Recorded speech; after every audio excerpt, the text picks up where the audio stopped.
capital. Where does it come from?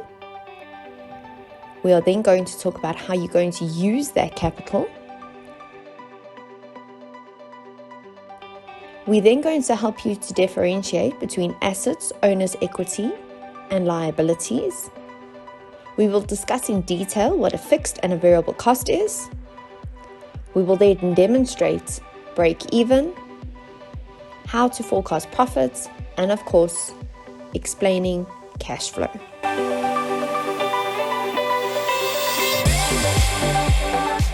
Alright, ladies and gentlemen, you have now identified the needs or wants you want to satisfy with your business. Alright, boys and girls, let's talk about capital. Yes, to start any business, you will need capital. Come on, guys, you can get capital from various sources. Like, for example, you can use your own savings. Haha. Do we save anymore? You could borrow money from the bank or interest is coming. Or you could approach your investors, like for example, your parents, your family or your friends to invest in your current business. Yes, I know your parents tell you, does it look like money grows on trees or money does not fall from the sky? Or you could get sponsors to contribute money. Now, gaining capital from most of these sources have a cost attached. Do you think it's for free? Come on, guys. If you borrow money from the bank, you will have to pay interest on the money you borrowed. Investors want a part of your business that entitles them to a part of your profit called dividends. Mother and father always ask you, what did you buy from the money that I gave you? If you bought a chocolate, you have to share. And sponsors will expect you to advertise for them. It is therefore wise, if possible, to self-fund your business, as paying back a loan could take many years, or you will have to share your first profits with your shareholders who might also expect to have some say in your run of your business. Rather start small with your own capital and grow your business from there. So once we receive these funds in our business bank account, it is our responsibility not to use that funds for the new PS2 game, the newest night tackies or a nice smartphone. No, we still need a few things before we can start trading. We need to be serious about business. We might need a trading license allow us to trade from a specific location. We probably need to rent a space to trade from. With this space comes other costs, like for example, your water and electricity, your rates, your taxes. What about storage space for our products? And we might need staff to help us in our store. Who's going to sell the product? It's not going to fly over to the customer. Then there is advertising costs to make your target market aware of your business. Fuel or transport costs to get to and from your store. We will need some equipment, like for example, a blender to make smoothies. Or what about the paying options, like for example, a tablet or a smartphone to set up SnapScan or Zapper when making sales? Some tables, chairs, umbrellas, there's a lot that we need to fund from the finances that we received. And most importantly, we will need stock, our Benango fruits, to sell. Alright, boys and girls, the stock and the equipment that we own have value, meaning it can be resold for money. We will use the stock and the equipment to generate income, and it is therefore called assets to our business. The money we make from our sales is called income.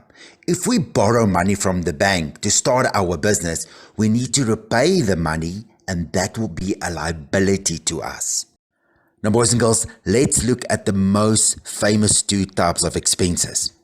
The money spent on advertising, water and lights, transport, fuel, wages, and trading license, etc. are costs linked to the daily running of our business and cannot be recovered. We call these costs expenses. But we get two different types of expenses: fixed expenses and variable expenses. Our fixed expenses are not directly linked to the product we are selling.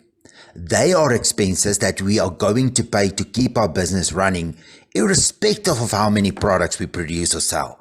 These are costs like our rent, rates and taxes, fuel costs, marketing, wages, etc.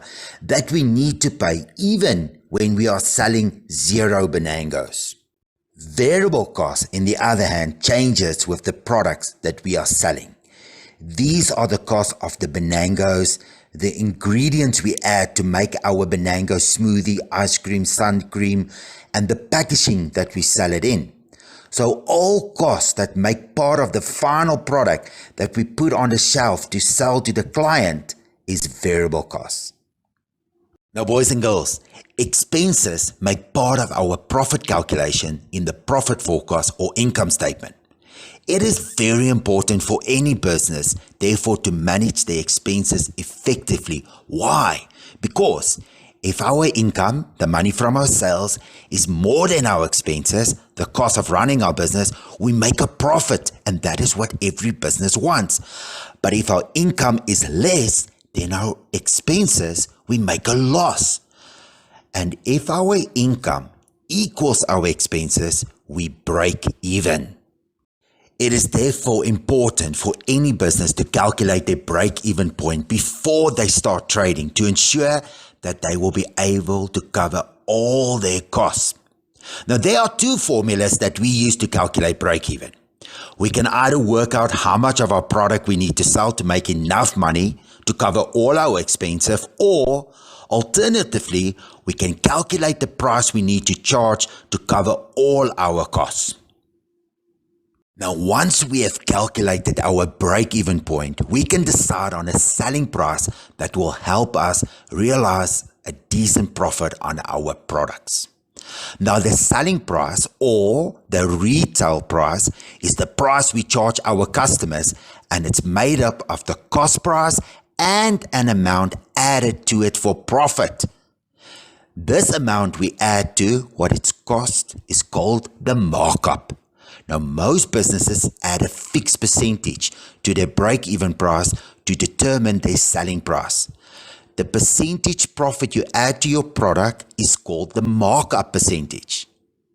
Now, boys and girls, with all this information in mind, let's do an exercise to see what you've learned about costing. Enjoy.